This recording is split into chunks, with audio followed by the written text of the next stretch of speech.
This is a story about a man called Michael Schofield. He went to work one day and his assistant was not feeling quite well. At the end of the day, he wasn't feeling quite well himself.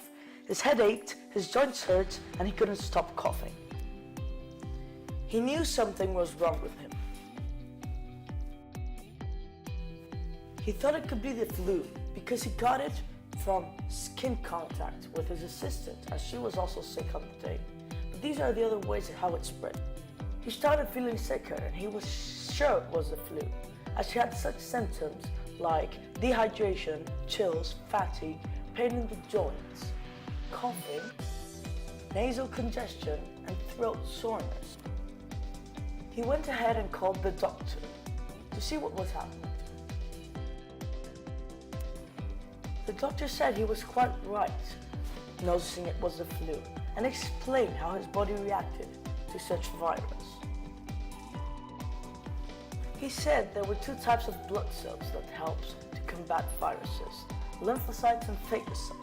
Lymphocytes created antibodies that clumped viruses together because they stuck to the antigens of them to mark each cell in order for the phagocyte to do its work. The phagocytes have the job of engulfing the bacteria or virus and digesting it, killing it. After that, the doctor also explained that the symptoms he had were also reactions of the body. He explained that one of the first signs of sickness usually were the mucus, which were produced by our bodies to trap the offending viruses, such as influenza. Secondly, he talked about the muscle soreness, which is noticed especially with the flu, which is a product of the body's immune system. It pulls proteins from the muscles in service of the cause. This working overtime leaves them aching. Lastly, he talks about the coughing and sneezing, which were ways of getting rid of the virus out of the body, as those traps in the mucus.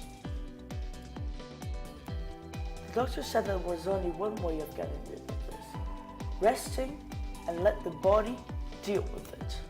So that was what Michael did.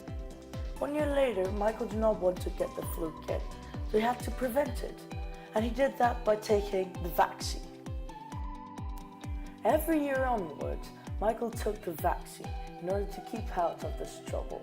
He only managed to get influenza once, but unfortunately he died of a heart attack when he was 44 years old. Created using Powtoon.